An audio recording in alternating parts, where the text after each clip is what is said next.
when it goes. Go live. There we are. Hello and welcome to the Social Recruiting Show. I'm Katrina Collier. I'm a social recruiting trainer and speaker. Today, it is tragic. Audra is not here. The poor girl needed some sleep, so she sent in a sub who is currently will not sit down. Oh, you have sat down. Oh my goodness, it's Steve Levy.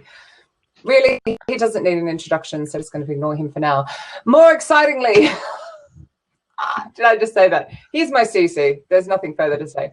But we have Adrian Dayton here. He's going to talk about social media, recruiters, what you could be doing better, and all sorts of stuff. So welcome to the show. Thank you. Thank you for having me on. I just realized I had your podcast open another window, and so it was like I was hearing everything twice. So hopefully that's better now.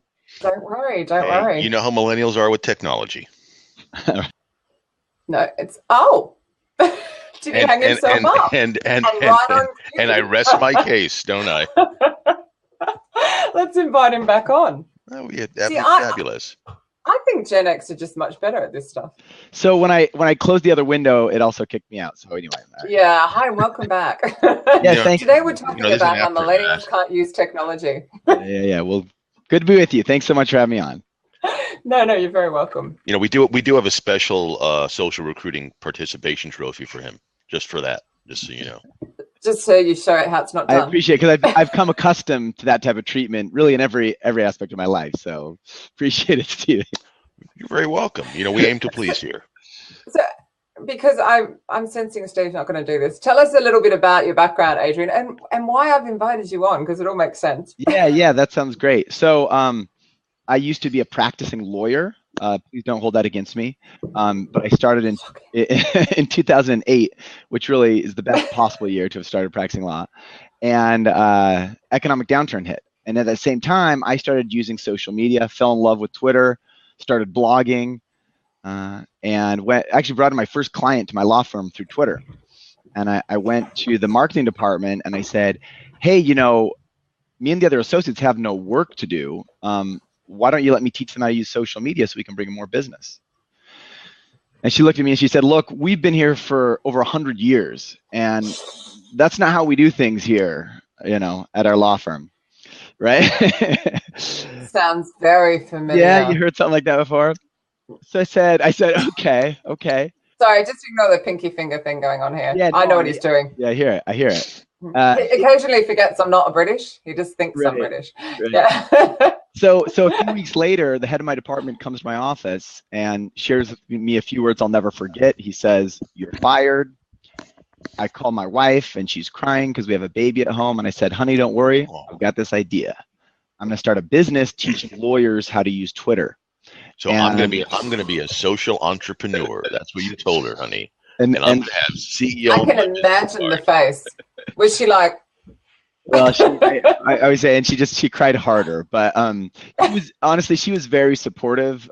She kind of knows that whenever I set my mind to something, I kind of go crazy after it. So over the next few months, I wrote the first book on social media for lawyers, and then social exploded, as you all know, and things really took off from there. So after a few years of speaking to thousands and thousands of these lawyers, I launched a software product to make it easier for them to use social media. So it's called Clearview Social. It sends them a simple email where they click a button so they can share content to their social networks, schedule out their week of shares for them. And they loved it. And a couple of the recruiting firms that were helping us find engineers, they said, well, why don't you let us use this? And so we did, and they loved it. And we thought, you know what, maybe there's other recruiters that could benefit from this as well. And so we started asking around who really knows recruiting in the social space. And everybody said Samantha and Steve. So, you know, here we are. Samantha. He means me. Sorry. Okay. You know how I said I was going to get his name wrong? Yeah. that was you back. Sorry about that. No, truly, don't worry. It was funny because you just sent me this random tweet, and I was like, who the hell is this stalker? This can only get better. All we have to do is throw him questions, and we have no idea what's going to come out of his mouth. Absolutely, it could be anything. I must admit, I was quite pleased, quite impressed with it. Which is, you know, I get a bit jaded. I see so much technology all the time, but because of the fact that one person can stack it up, send an entire email out to be it the engineering managers or the recruiters or whoever, and they can just pick and choose what they want to schedule, and it just schedules right from their inbox. That I thought was clever. because we're all too damn busy. Yeah, well, So thanks for that. I mean, I after trying to like bang my head against the wall, trying to get these busy professionals to log in to social media, I realized the no, we're not gonna problem do that. wasn't that social media was too hard; it's that it was another thing they had to go do. And Yeah. so, Yeah. you know, and I have a lot of people. They say, "Well, I'm not sure I can get them to open an email and click a button." And I say to them, yeah, you "Look, need to watch that. Well, especially for lawyers, because then it becomes discoverable evidence in their in their corruption trial. well, you say, look, if they can't open an email and click a button for you, they might not be a good fit for your organization, right?" So that's rich coming out of a millennial, though. Do you even know what an email is? Oh my God, Steve, that's just too. That's like, what are you doing? I am just getting a coffee refill. All right, where's my Audra when I need her? Come back, we miss you. You don't stand up and move around. I'm not. I didn't stand up. I just tilted. I just tilted the clamshell. Yeah, so just be careful where you're tilting that to. So Now, taking it back a step. I mean, I know certainly I can see like Steve Ward's on the call and a few other people who are aware, but I'd love to hear more about why you think. I mean, lawyers or even recruiters should be sharing stuff. yeah, that's a good question. well, especially given we have a situation here in the U.S. If you're some haven't discovered that lawyers and presidents are sharing lots of stuff on social media. Yeah, and some of them, You think they shouldn't? Some of them probably shouldn't be doing it. Well, so how do you get that past that first hurdle? Why would I want to share on social? And what's the benefit for me as a bottom feeding lawyer? Okay, so why don't we? Or recruiter. Yeah, recruiter. Let's talk about recruiter. Audience. And just throwing out that none of the people currently tuned in are anything like bottom feeding anything. Yeah. All right. So I also want to reframe the discussion a little bit because first off, I want to kind of throw out, Donald Trump is not the example, okay? Because we're going to think about social media a different way than he uses it. But also, I want to take your challenge, Steve, of is this even worth, should they be sharing at all? All right. So let's just say none of you are convinced that we should share at all. Okay. So let's kind of start from that place, right? Actually, can I put in? I'm going to be really rude and read something out. I'm sorry, I'm going to read this out. It was really cool. I forgot until I asked the question, then I remembered I'd taken this screenshot. So David Wilkes on LinkedIn, he's a business development manager. Well, today, inspired by someone else's post, I've done something that was bothering me for some time. Over the years, I'd built up this portfolio of recruiters. Most of them never helped me in my hour of need or even interacted with me. So I took time to scroll through my LinkedIn profile, looked at each individual account, got to know some of the old faces and where their careers taken them, etc. And I deleted all but one recruiter. This person I kept because he posts very useful tips and his stance is no bullshit. Sorry for the swearing, which I like. So have a look him up. Have a look at the link. And it was Alan Walker. And when you go to his Alan Walker, and there's some really cool stuff that he's sharing. Hey, Jim, I am being rude. Sorry, Jim's just popped in. Love that. That almost answers it for you. Yeah, it does. It does. But just to dovetail with that, right? Yeah. Nobody wakes up in the morning and thinks, I wonder if there's some good articles I can read today, right? Nobody jumps onto the computer and says, I want to read articles, right? But everyone has problems to solve. And they have places where they need to improve and get better so they can make more money or so they can do their job better. And if you can be the source for that information, your example's perfect. If you are the source for information that helps people, have more success, they're going to appreciate that. And, I think sometimes as recruiters, as lawyers, as professionals, we underestimate the value of our knowledge to our network. We underestimate how much they will value just things that we think are, I don't know, just relatively straightforward or simple ideas. I don't think I've lost Steve. I think he's just frozen. No, I'm trying to protect the bandwidth. So I'm turning off. I'm here. I'm just turning off the video when, I don't need to have the video on. So I completely hear what you're saying, and I think it's really, really important. And you're right, because we don't know what we need to see, for example, like my blog rant about the latest user agreement from LinkedIn. But how do they stand out? I mean, there's just so much damn noise out there now. There's so much content being thrown at people all the time. Yeah. So I love this whole issue of there's too much noise. I think that's kind of a red herring. Okay, it's a red herring, and this is why. Think back to 30 years ago. I loved watching TV, and I had 3 choices, right? There was 3 channels I could watch, right? Because I never watched PBS, right? And so, except for maybe when like the nature shows were on. But anyway, you had 3 choices, and so now we have hundreds of choices. So you get to pick, and you get to find thousands, right? And you can watch. If 24 hours a day you want to watch home improvement shows, you can do that, right? Or you can watch, the same like news stories over and over on Fox, right? You can find exactly what you want. And the whole point is, this is not an era of more noise. It's an era where you can find exactly what information you're looking for if you know how to find it. And do people know how to find it? I mean, Adrian, I'm talking to a guy yesterday just about how to find a recruiter on LinkedIn, and bless him, he had no clue. Wow. Like, just he didn't even know how to use the search box. And this is a guy who's like, he's got like multiple degrees, cybersecurity specialist, really great guy. He just wasn't aware how to find the information. Yeah. So are we making assumptions here? So right. So that's a good point. There needs to be some education for people to just appreciate how to use these tools. I mean, but one of the biggest points that I make when I teach big groups about Twitter, because they're skeptical. Almost all the groups I talk to don't think there's anything on Twitter for them. So the biggest point I make to them is, there are people that are just like you, talking about exactly what you want to talk about, and you just need to find them.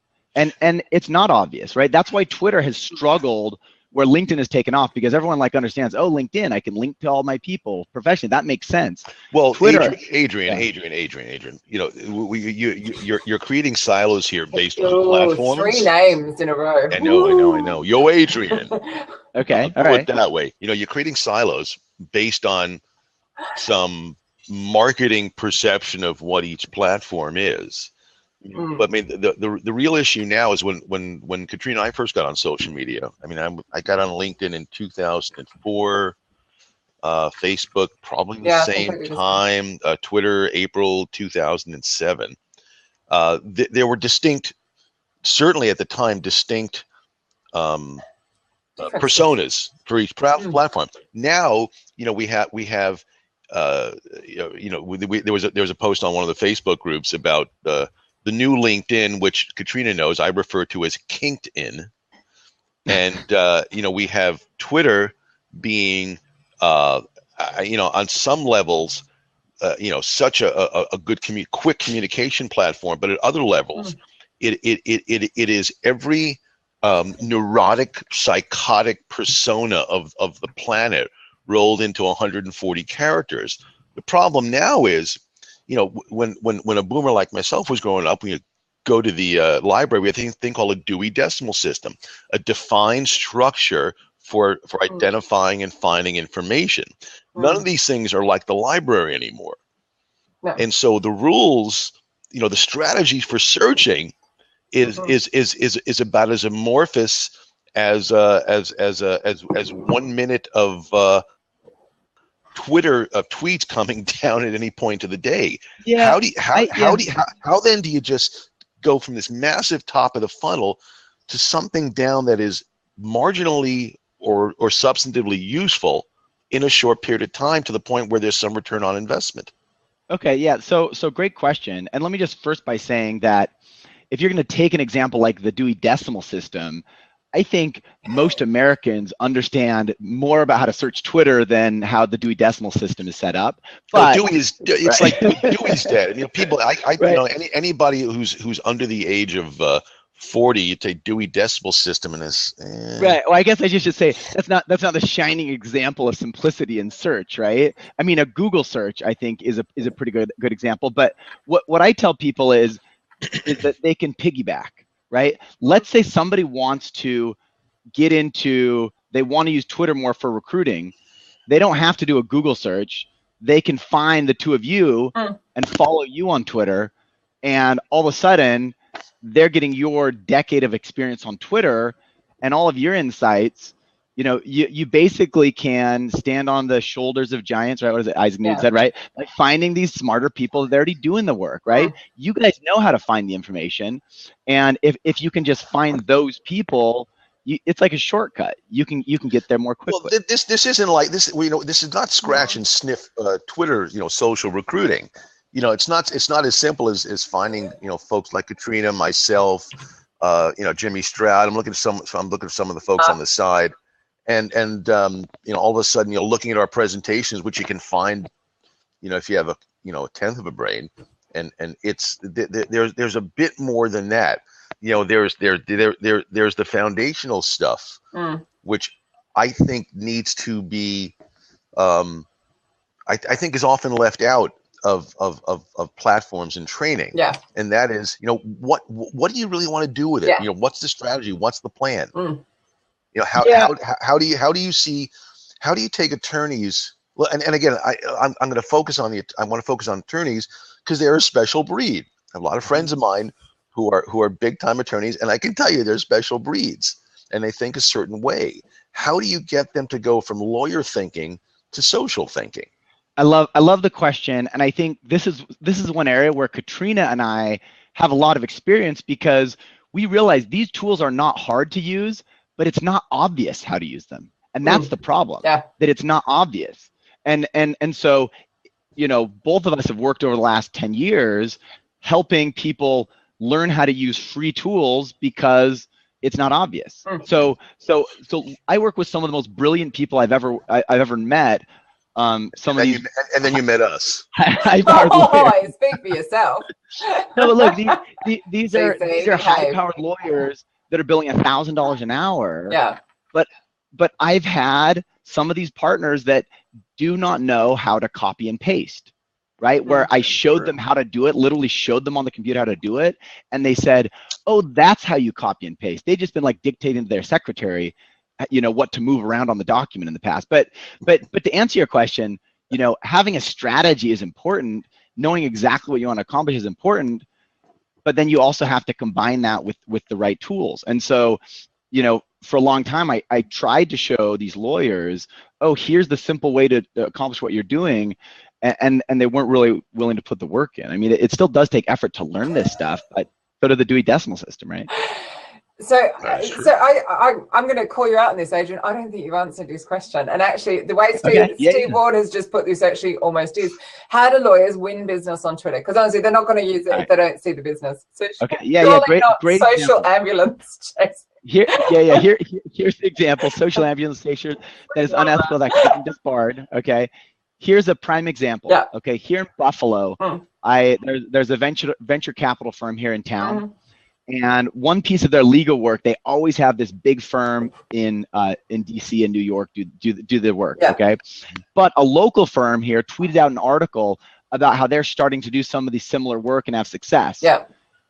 And that single tweet, when the head of this venture capital firm saw it, he reached out and now basically won this business away from the bigger firm. So the regional firm won the national business because it's just less expensive. Sorry, you're being mocked in the side channel a little bit. But it's really good. All right. But no, it's great because it's like chase after tweets that say, "I hate my spouse." I think they're cheating, not tweeting. All right. So you have to understand, this is recruiters on the side. They're all slightly crazy. No, it's all good. It's all good. Humor going on. This is still a standard deviation easier than being on the animal recruiting show. I've had so many clients who won business and filled roles off Twitter, but it takes, I know that, and they don't necessarily believe that. I think that's what Steve was getting at. So, I think with what Mark Lundgren also said here about, you know, getting the basics right, I always find just, you know, actually filling out your bio and putting a photo on is such a great start to building up followers. And people just get that. They kind of go on there and start sharing stuff, but not, it's like when someone follows you, you've got those seconds to decide if you're following them back. And you only, you get one chance at it. I never go back through all the people who followed me and pick and go, oh, I missed somebody. Yeah, and you know, people, they have these moments of decision, and when you're in a moment of decision, you don't realize how much you've been influenced by things you've seen in the last 5 minutes. And so staying visible. So let me just give you one stat. So on LinkedIn, they say that sharing 20 times per month is the ideal number of times to share to LinkedIn. So once each business day. There's no diminishing return from an additional share, right? We're talking about sharing updates, right? Most professionals at most share once or twice a month. Yeah. Okay, and these are the active ones. And so they're not really getting the visibility that they could, and so they're how not getting as recent many is that opportunities. stat? Because I think LinkedIn has died a death in the last year, for example. So, well, you know, to be honest, do I one share more it, thing. and I get like 5 people see it. So, But you know, I want Adrian, one thing. You know, sharing 20. It's ideal. Ideal for what? What is the dependent variable on this one? So there's a lot of different ways to think about ideals. I think you should share up to the amount of No. time. You said LinkedIn says the ideal number. Share 20 times, So and that's ideal. What is that? You're doing animal. You're being animal. No, I'm not. I'm not yelling, and I won't curse. But it's important, Adrian. So it's important to understand that is this then to be receive lascivious in-mail requests, connection requests? What is the outcome? I will very specifically answer your question. Okay. So the data actually is not from LinkedIn. The data is from Buffer. Yep. And the way they judge whether or not your share is useful is whether or not there's been a diminishing returns to each additional share. Right. Diminishing so for every share, now you have to explain that. It's over my head. Okay. No, so let's say that every time you share, you get 10 clicks. Okay. Yeah. But once you share more than 20 times a month, you start getting a smaller return on each share. Okay. Fewer clicks per share. Okay. So, for example, we call that social latency. Nice. Okay, so you're getting a bit of a ribbing down the side here because we're all LinkedIn skeptics, right? I love it. It also says you get 50% response rates on in-malls, which we all know is bullshit. No swear jar for Levy. How is this program being sponsored? The way I fucking swear, we can't give him the swear jar. You and I don't swear. But I want to say something. I want to dovetail to what you said about LinkedIn being terrible recently. And I absolutely agree. Most people don't even realize this, that when you share to LinkedIn, if LinkedIn doesn't think your content is good, it won't even show up in people's updates. Oh yeah. They only show you the updates they think you will find important now. LinkedIn gave me a follow button. So people struggle to connect with me and they do not notify anybody when I post. In fact, pretty well nobody gets a notification sent out when they write a blog on the actual platform. Yeah. So all of these people are like, how do I connect with you? I'm going, it's under the 3 dots. You meant to freaking know that. But it's ridiculous.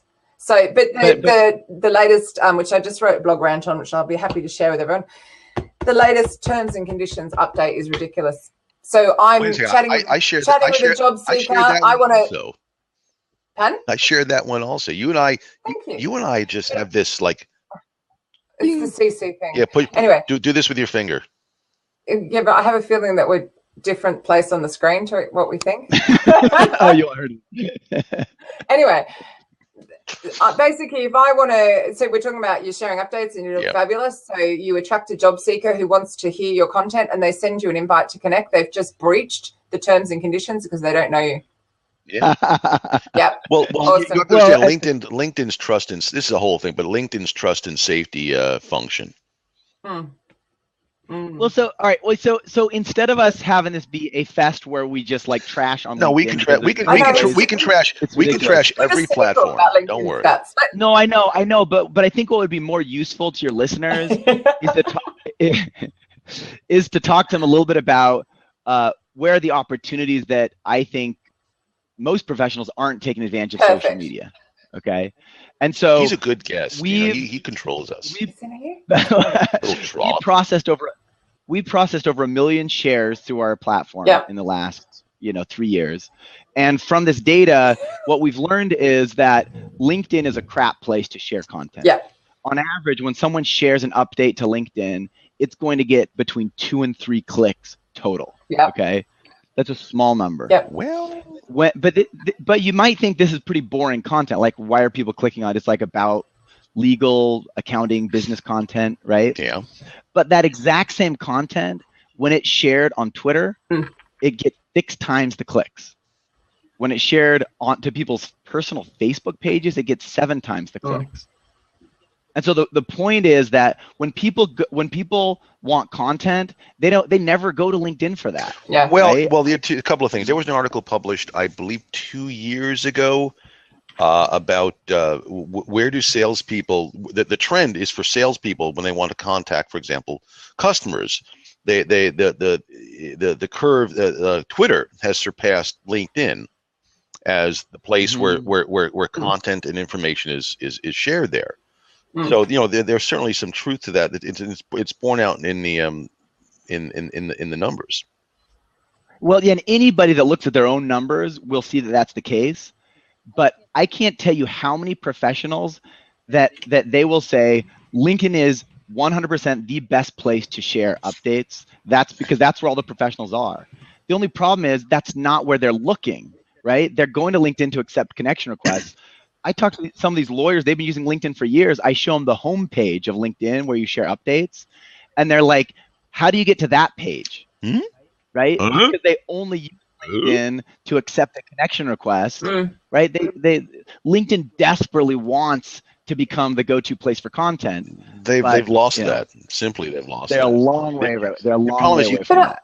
I also think most of us signed up to LinkedIn to be on a professional social network, right? We didn't really want to share stuff to our friends network, which I know you suggest, and I agree. My friends network is now completely full of industry people, which is fine. Quite happy with that, but it's diluted. But most of us joined a social network, and we've ended up with a blogging platform, a training platform, and whatever else it is, a recruitment thing, a job board. Dating. So, and you're kind of going, well, hang on a minute.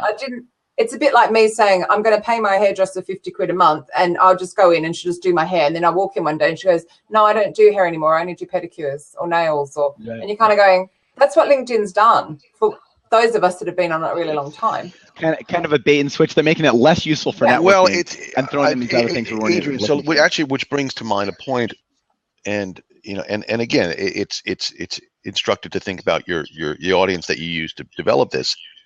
Do they see LinkedIn as being a social platform, or do you see LinkedIn being a social platform versus other platforms? Well, it depends on it. So look, the way I see my experience right now with the internet and with social media, I really only see Facebook and Instagram as highly social networks, where it's about people actually interacting with the people they like and care about the most. I see Twitter as more of a information exchange, right? It's a conduit for all the content to get out there and for you to match up with the information you need. And then LinkedIn, it's like this boring business network, right? So in our statistics, this is interesting. We see after lunch, there's a huge uptick in clicks on Facebook and Twitter, but LinkedIn stays dead until the afternoon. Because people don't come back from lunch and think like, oh, that lunch was great. I'm not ready to go back to work yet, but I'm just going to go hang out on LinkedIn for a bit, right? Like, it just doesn't happen. I'm going to post my pictures on this is what I ate for lunch. Right. And so I say to people, look, nobody goes to Facebook because they want to read business content, but they're already on Facebook. And so if you share something that solves their problem, they're going to click on it and read it because it's on their mind. And what I love about Facebook is where you can save links. So Mark's making a really good point here. The articles are difficult to find, groups are hidden, the news feed is really hard work on LinkedIn. But it's not like that on Facebook. There's so much data going through Facebook. Of course, there are issues seeing stuff, right? But we don't pay for it, so we don't really give a shit. But you can save articles. You can turn on and off notifications in groups. You're in quite a lot of control over what you see in there. So yeah, and it's interesting. It's kind of cool in that respect. How so many people 5 years ago, they quit Facebook. They stopped using it because they didn't like seeing stuff from all their old friends from high school. And I feel like Facebook is dialing in the algorithm to figure out what's the stuff I actually care about. Yeah. I enjoy Facebook now more than I think I ever did, and I think that's surprising to most people. Well, I like the way you can create the Facebook lists, so I can go and stick all my school friends over on a list, which also allows me to actually go see their stuff because I never see it anymore because I just see industry friends. And then I can just share to my industry friends. Mind you, I'm shocking. I just share them all, but I should just do that.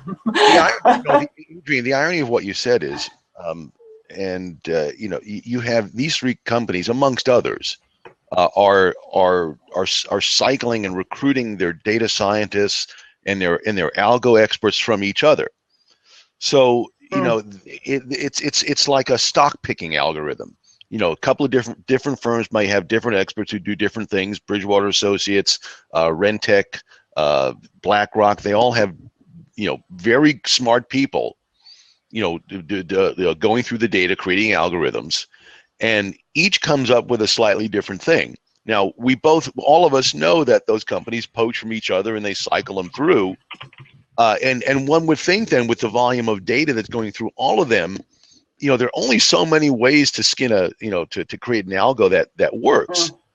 So I think part of it is it's perception.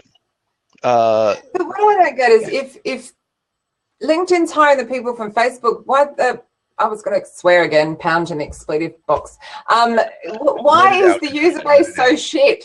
Like, why is it so bad? If they're hiring people from Facebook and we're all using Facebook, well, but look, so part of the problem is, I'm interested because my theory, by the way, is we call it the Facebookization of LinkedIn. Look, there are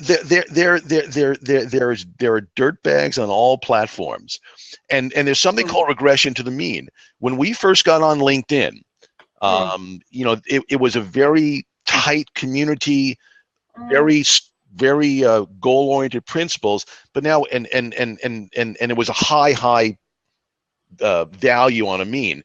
As more and more people got on the platform, now we have 500 million registered members, for example. The whole 106 million go in once a month for 17 minutes. Yeah, for 17 minutes. Ada, we have this massive data curve where it's just regressed to the mean, and it's the same thing on every platform. All these platforms. Something right though. But I feel like I could have this discussion for hours about the algorithm and who's figuring out, and I think LinkedIn isn't figuring it out because they don't have good data. Even if they have the right scientists, people aren't spending time on LinkedIn reading content. So it's like, I don't know why everyone hates our content. Data. Right? Yeah, I'm just saying that Facebook has people spending time reading content there. I mean, the average person, that's how they use it. Yeah. The average user of LinkedIn doesn't read content there, and so they don't have enough. But anyway, but we can talk about this another day. I don't think it's particular. Bring you back more to your subject, because you're getting upset we're going off on topic, but that's what we do.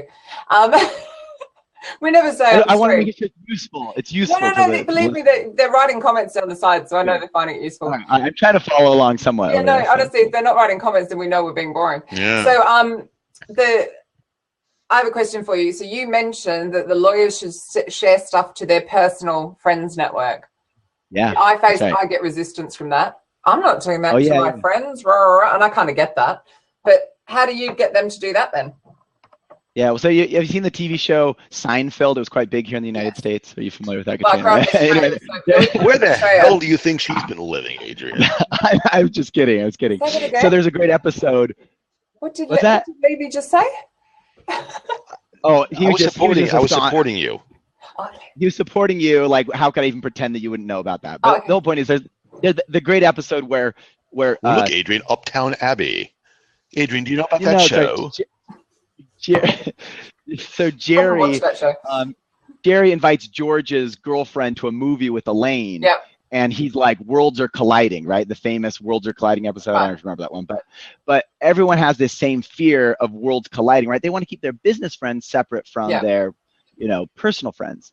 But once you've been doing work for someone with someone for a decade, they become your personal friend, right? Yeah. People that are really good at bringing in business, they're really good also at making friends with the people they do business with. And so whether you like it or not, right, everyone's business friends are leaking into their Facebook friends because they're your proper friends, right? And so look, how do I overcome that resistance? I haven't figured out how yet with most lawyers. Yeah. And honestly, the data I shared with you about clicks, you get 7 times more clicks on Facebook. I don't even share that with the lawyers because they're not ready for that. It like blows their mind, right? They'll shut down. But I think recruiters, from what I've seen, they're probably more open to this idea that their personal networks, they can leverage their personal networks. I mean, I've got a friend that runs, well, my friend that runs the Superior Group, he's a VP there, just a recruiting firm, a national recruiting firm that their head office. Well, he's a VP. here in Buffalo. But anyway, but the point is, him and I are Facebook friends. You know, I've met his family. You know, I met his kid. Our kids have played together. And so you're like yesterday dads. he posted on Facebook, "Hey, I know I don't usually do this, but I've got this short-term position I need to fill tomorrow. Here's what it is." Yeah. And in an hour, he got it filled on to his personal Facebook network. Right now, he doesn't share every single listing because he knows he can't use them unless he, you know, only does it occasionally and when he thinks his network. Hey, look, I don't disagree. Pretty well everyone down the feed and on the call are in my friends' network. Like, we've all diluted. Yeah. But I actually disagree, though. Like, I hear what you're saying, because often it does work like that. And I've got non-recruitment friends who'll share stuff and fill roles and all sorts of stuff going on there. But in general, I still find there's a resistance. I talk about Facebook for recruiting all the time because I just think it's crazy people aren't using it. And there is still a resistance. Like, I'm not adding anyone as a friend. No. I'm not. It's like, oh, seriously. You know, it's where it's actually happening. Yeah, well, yeah, and I see this resistant as well. I mean, I've spoken to recruiters that work for law firms that don't want to use their personal LinkedIn to help with recruiting. Yeah. So they have a call with me like, what recruiting ideas do I have for them for social media? And I said, well, are you leveraging your personal LinkedIn account? And they're like, well, no, I want to keep that as my personal professional network. And how about lobotomy? Look, that requires lobotomy as a solution. I'm finding this all a little hypocritical, though, because I went to find Adrian to add him as a friend, found him and couldn't add him as a friend. And I was like, how am I going to tag him in my post, which is amongst my Facebook recruitment network that I'm not going to see? So I end up having to tag him. I'm like, it's not the same. I need to apologize. Once you hit a certain number of Facebook friends, they won't let people add you. So anyway. Oh, clearly I'm not that important. I've only got like no. But how many friends? It's really just that. It's very. How many friends have you got? I don't count. It's not that type of a game, right? But they just sometimes people once we have connections. I don't count, but I've reached the limit.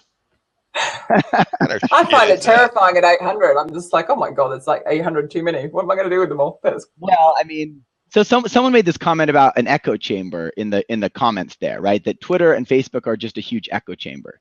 And Adrian, I think it Jim Stroud. It was Jim Stroud, and he's saying, Jim gets loads of return from Twitter. And all the platforms are echo chambers because that's human nature. It's retweet, there's your echo. Retweet, like. But everybody thinks of like the insidiousness of this echo chamber, right? That's such a negative thing that you're just receiving the things that you want to hear. But I guess what these tools are doing is they're trying to find you the information you want to know. They're not trying to change your worldview. The information they're trying to share with you the things that don't. The algorithm. I mean, I spent time doing all this data science shit back in the 80s. Yeah. And what they do is that the algorithms just echo. Well, that's what it is. Actually, can I address both of those just quickly, Steve? Sorry to interrupt you yet again. So Jim is teasing about the echo chamber, but hey, the man is all over Twitter and Facebook and loves them both. And sends me very awesome birthday videos every year. Love him. So increasingly hard to get non-biased info online. I would actually say, and on television, because oh my god. So I've actually stopped watching the news since you guys elected that man in. Because it was so biased here. No, we didn't. No. Okay, whatever. Whoever did. But all we saw here was like completely biased to politics and blah, blah, blah. So I think online TV, the works, it's all biased. But Steve makes a very good point. They're only echo chambers if we choose to gravitate solely around the people who are just like us, which we all naturally do, the whole bias thing. Steve, again, it's all a personal choice. We make our own social media experience. And we do. We do. I like that. I like that. Yeah, we make our own social media experience, and the more we understand it, the more we can do that. And the more these algorithms become self-fulfilling prophecies, and it just becomes a whirlpool that pulls us down into its vortex. I think that's where on Twitter that it's so incredibly important that you use Twitter lists and then use something, I can't think what it's called. Twitter having a blank. Well, and to actually pull a list in, because if I open my Twitter now, I see the same 10 people all the time. And nobody else. Well, so let's TweetDeck go. Can create columns via lists. Thank you. I couldn't think of the word. I just went blank. We've unfollowed buttons, yes. This is really the challenge, right? Is that we're trying to push people in industries that are resistant to change to learn new things and think about things in a different way. Yeah. And I think the other side of that is we also want recruiters and other professionals, the accountants and lawyers, we want them to be pushing, right, and challenging what their customers already know. I mean, that's the only way you really get attention is by teaching people something they don't know yet, or challenging the assumptions they have about what they know. And so everyone says like, oh, there's so much noise out there, but what I want to do with professionals is I want them to create the order in the noise, and if they do that well, people will find them, and their content will find their way to them. And it's like social media has this great leveling field. It's right where if you have great information and you put it out there, right, people will find it, people will reshare it, and I think it's incredible. When I first started using social media, and after I lost my job, I went to a big conference called the Super Conference in Chicago. That's and big. At this conference, there was that's big. Yeah, Super right, conference. right. Terribly named conference. Anyway, the conference had this panel of baby boomers. Really, it was about generational differences, and the baby boomers were just trash talking on millennials. Right? They were saying how they're lazy, they're entitled, they may be tech savvy, but they're incompetent, they're not willing to work hard, right? And as they were making these comments, it's so true, right? We're so lame. So I was tweeting these comments out during the session, and I kept getting responses. I mean, people were retweeting and recommenting, right? So it really kind of got crazy. I got home and I wrote a blog post about that, and it was called, Why Partners Don't Understand Millennials. And it may have been a little angst-filled, right? But I talked about how my father grew up on a dairy farm, and he became a surgeon because he didn't want to ever be poor, and so he worked all the time so we'd never be poor again, right? So we had money growing up. But I didn't have my father around, right? So this blog post absolutely went viral. Yeah. And a couple days later, the Wall Street Journal wrote an article about my blog post. My God. And here I was. I got laid off as a lawyer 4 weeks before, this unemployed lawyer, and now I'm getting quoted in the Wall Street Journal because, what I had to say had a resonance. Did the firm call you back? And did the firm that nuked you call you back? No. Fuckers.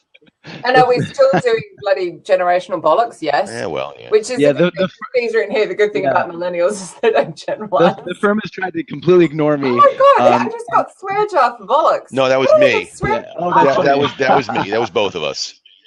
I'm like, bollocks isn't a swear word. Bugger off. Right. Now, bugger off. That you might argue that. No, that's not one either. Okay. No. Okay. Right. But yeah, anyway, so the point of the story, and the point I make to anybody on social media, is this concept of serendipity, right? Yeah. That there's these fortunate accidents, these fortunate collisions that can happen to you that never would have happened otherwise. I mean, the reason I'm talking to you guys today is because 8 years ago, the recruiting animal disagreed with something I posted on Twitter. Yeah. And I was like, who is this guy? And he said to me, we're still trying to figure that out. We don't 8 years ago, he said to me, I'd have you on my podcast, but you wouldn't like it. The people I bring on. And then he disappeared. He's gone. Did he jump on for a second? Yeah, he was here. But the whole point is now 8 years later, when I started having recruiting firms buying Clearview Social, I was able to reach back and reach out to him and say, hey, don't know if you remember me from 8 years ago. And he did, and we reconnected, and he introduced me to you lovely people, and here we are. I mean, and you did. You sent me a Twitter DM, and I did respond to it because it was, it was like yesterday. I had a new client send me a WhatsApp, and because I went, oh, what's that, and started reading it. They went, oh, damn, he now knows I've read it, so I had to answer it, like immediately. Whereas there's like another one sitting in my inbox because I know I'm busy and I'll get back to it by the end of the day. And you're kind of going, damn, when they get you in these unusual ways, you've got to answer. But you're right. I agree. And even though Steve and I are giving you shit, and actually everyone down here knows the power of social media, because I'm speaking at a conference, the Evolve conference in Czech Republic, and I'm getting all these people going, oh my God, we love your content. You're amazing, Myra. And I'm like, how do you know that? And they can only know it mostly for Twitter, because I share, that's where most of my blogs go. And you kind of go, so they're there and they are finding it and they are reading it. So you are right. We're giving you shit, but you are right. So yeah, right. So and I'll share with you one other analogy. I know you guys all buy into this, but the CMO of this major law firm, he always says, you know, business development is like playing in traffic. You need to play in traffic if you want to get hit by a car, right? Yeah. And That's so deep. it's like, That's really deep. like, right,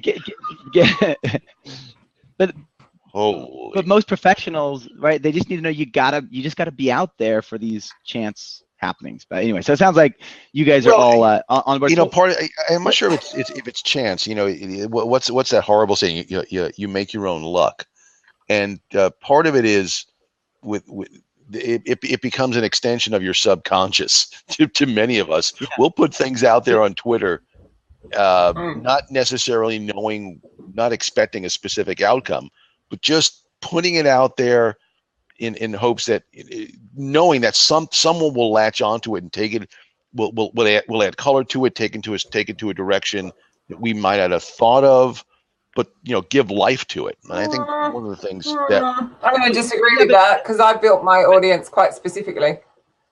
Well, and I think, even if you build it specifically, right, what you can't be in control of is where it's going to go with. No, right? no, I absolutely agree. But where I didn't just start sending stuff out. Like I sent stuff out. It's all about recruitment and social media. And then I went looking for the recruiters and HR to follow and hope they'd follow me back, and off it went. But it was quite, I was thinking about what I was doing. I didn't just start, because it's let me clarify. Sometimes once we get to, all of us have certain topics that we ruminate over more than others, and professionally we do certain things. Personally, for example, Katrina is pictures of her puppy, me hiking pictures, maybe a tattoo picture here and there. Katrina, so I mean, I'll throw food on your side too.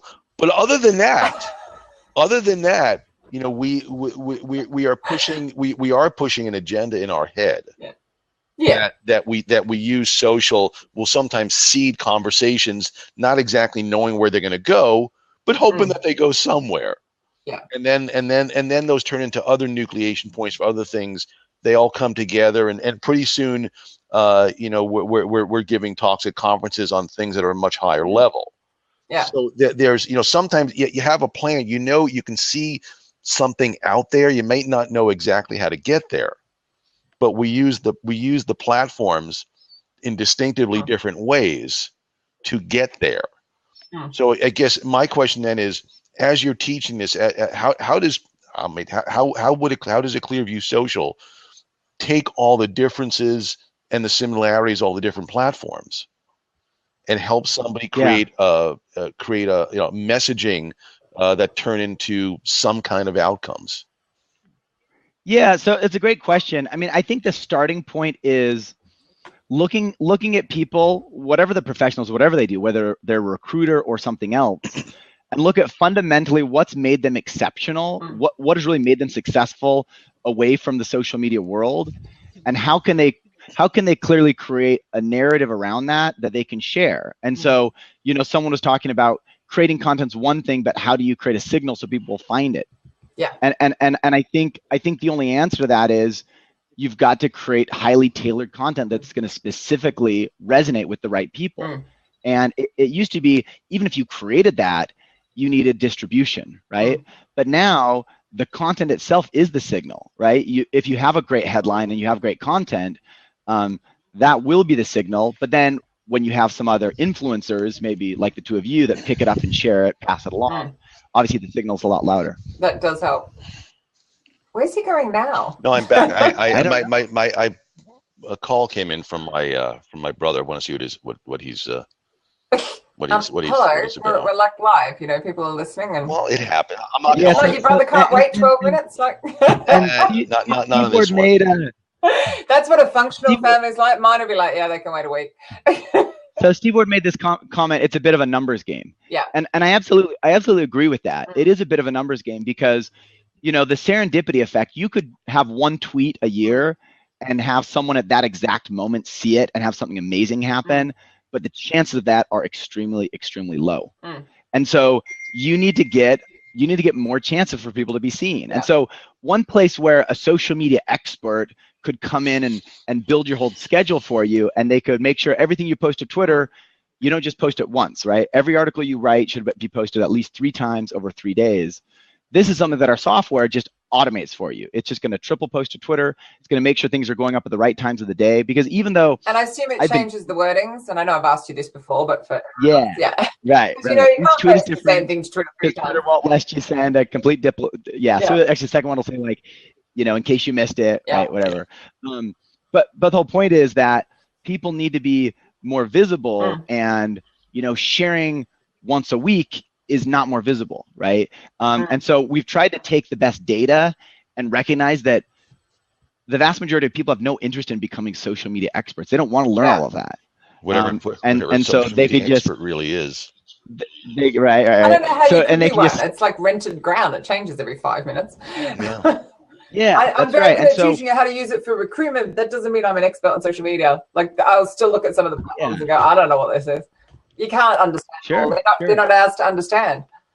So what our engineers are constantly doing is they're looking at all of the data and changing our scheduling algorithm so it gets smarter the more data we have, and our users don't have to be smart. Right. They just have to, well, they have to be kind of smart, right, to like buy the product, but it's going to schedule their whole week, their whole month out for them using the best information. And you know, I train, best information. The best information we have available anyway. But you know, in my years of training professionals, they loved the message, they loved the idea, but they just weren't changing their behavior because they had to do things completely different.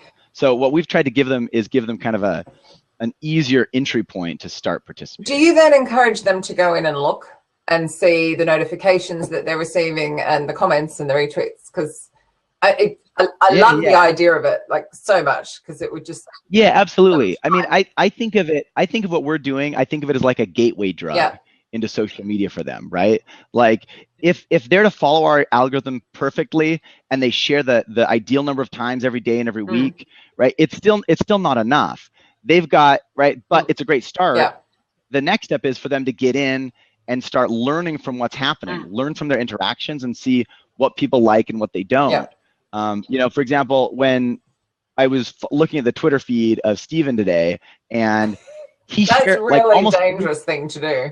Almost every time he shares an article or a podcast, at least over the last couple of days, that's all I looked through. It's highly targeted. He knows what's going to resonate with his audience, and the software doesn't teach you that. You've got to learn that for yourself. This software teaches it. It's this software. And when you say that, are you talking about all the data you need to learn fast? The actual content itself, or are you talking about the hashtags he uses, or are you talking about the wording he uses around the tweet? Like, what are you talking about when you're saying it's highly targeted? Well, when I say it's highly targeted, I mean that it's information that he knows will specifically connect with his audience. So I mean, sure, if you know how to add the right hashtags and add the right headline, all of that helps. But more important is just the fact that Steve is sharing it, because he's sharing it. It kind of has his blessing, and people are more likely to click on it. My blessing, this is your Rabbi Levy blesses something. I don't think so. Well, I mean, I think that's what I liked about the fact that if you don't think so, then you're underestimating your own influence. Go ahead. Your software is still getting the main person, and it's their account is still in control. It's just that somebody else is doing the work for it to land in their inbox, and then they still can choose what updates they share, which I think is the bit that I felt was really important, because I wouldn't want an administrator just stacking up my Twitter. That would freak me out. But actually sending me the ones going, these would be some great ones to share, and I just go click, click, click through. Brilliant. I love that idea. You know, and there's some tools out there like Sprout Social, and Thomson Reuters has a product that just, you have to give them all of the usernames and passwords for all your employees. And you share everything directly out to their accounts. Now that to me is nonsense, right? I mean, it's counterintuitive, because they're never going to learn. I mean, it's so inauthentic, but they're never going to learn and figure out what Steve's figured out about what his people like and what they hate. But also, you get that thing where, I mean, Steve knows what I'm talking about when I say this. So ERE or SourceCon will publish a new blog, and I'll go to my Twitter feed, because I'm following all these recruiters, and there'll be a list like this long, just full of the exact same post, because everyone has done exactly that, and it's all just set to go, and they're all sharing at the same time. And that's, I also agree, it's just really inauthentic. Yeah, so if a lot of people from the same organization want to share the same thing through Clearview Social, our algorithm sees that and we'll actually space it out through the day to make sure they're not. So even though cool. even though a computer's scheduling it, it doesn't seem like a computer scheduling That's really it. good. So hey, I want to know Adrian, why Steve's pulling faces, because it's really gross that you're doing that. Why are you sticking your tongue out? Stop it. it was in response to something you said. Oh. No, so all right. So Marx makes the comment, just so we need more tools. He doesn't mean you, by the way. He's. Oh no, I just want to make the comment that what we're trying to do is reduce the number of things and places they need to go. So it's to take more away. No. I've told Mark about your tool actually, because I think. That's why we need more tools. Got it. I see. Right, so we had the grand total of 5 whole minutes left, which is like, well, really, you've got about 3.5. But have you got any final tips that you'd like to share that we didn't give you the opportunity to share because we've been giving you shit the whole time? Yes, we're charging. No, this has been great. I mean, this has been great. So I guess the final tip I will tell you in the form of a story. Does that sound all right? So all right. So when I lost my job, a couple of months after losing my job as a lawyer and trying to writing my first book on social media and trying to get this thing going, we were running out of money. Yeah. And my wife said to me, look, I believe in you, but you need to start making some money or get a real job. And I had one good lead, a big firm up in Minneapolis. The only problem was they wouldn't answer my phone calls because they had laid off half their marketing team in the downturn. Yeah. But they were a good fit. And so I booked a flight up to Minneapolis and to kind of with some of my last money. And I left a message for the marketing director and I said, hey, I just happen to be in Minneapolis on Wednesday. Can I have 30 minutes of your time? Yeah. So I flew up there. He gave me the 30 minutes. I presented and he brought me in for a 2-month program that's now been extended into its 8th year. And because they started using social media first before effectively before their competitors, they brought in millions of dollars of business from it. And any advantage you get from social media, I mean, the most powerful advantages will be when you do things well before everybody else is doing them. Everybody's on LinkedIn. Everybody's using very similar tools on LinkedIn. And so you're not going to gain advantage, right? I mean, you have some ideas for ways they could gain advantage, but in general, that's not where it is. But if you can get the recruiters using leveraging their personal Facebook and tools like Twitter, right? They're gonna be differentiated. And so I'm always pushing people to find out where your competitors aren't and use those things better. So, what I find interesting, Adrian. So you left a message for this person. Is that what you did? This marketing person? I had sent them an email. Actually, I ended up getting them on the phone before I got on the plane. So the 2 most important social media tools are still the phone and the handshake, or the handshake too. The handshake. Yeah, I love phone. I love email, right? And the point I always make to these professionals is the purpose of these tools is not to replace, or the purpose of social media is not to replace this. It's to get you more meetings, more handshakes, more in-person coffee. True. Calls, and these things can make phone calls too. It's magic. Magic. Hello, Katrina. Would you like to have a rendezvous at the next conference? Yes, Adrian, come on over. It's only 5 blocks. Oh, you're taking a taxi? Oh, it took you an hour? Adrian, I'll explain off air what the hell we're talking about. If any individuals want to try out Clearview Social, I'll let them use it for free. Oh, wow. Thank you. They can send an email to Emma@clearviewsocial.com, EMMA@clearviewsocial.com, and we'll get you set up. And I would love to get your experience on this, right? Yeah. We're getting going in the recruiting space, and we'd love your feedback. But absolutely. I can go in Monday morning and I can stack up my whole week, schedule everything out by just plugging everything in. And that sounds really I'd love to get your feedback. Emma, since you're listening in, you're going to get an email from me. Yeah. Now we are like completely out of time, so I'm going to have to sort of shut you guys down. Really, really sorry. Based on they're giving you stick over the time. Is there an app for using the phone? So, Adrian, thank you so much for all of your insight and for allowing us to swear our heads off and give you shit and fill up the swear jar. Yeah. Next week, I had to pull it out because I couldn't remember who was on. Gorgeous Angie Veros is on, and we're going to get real with candidate experience. So it's going to be awesome for next week as well. Okay, and on that note, and Steve, you won't be here because gorgeous Audra will be back with her hair. But I'll be on the sidebar. Good. We love you on the sidebar. So thank you again, Adrian. And it was Thanks, Emma guys. at clearviewsocial.com, wasn't it? Correct. This was a lot of fun. Thanks, Adrian, guys. Thanks. let me know you next Bye, time in everyone. town. I Bye, will all. do. Cheers. Get a cab. Bye. Bye.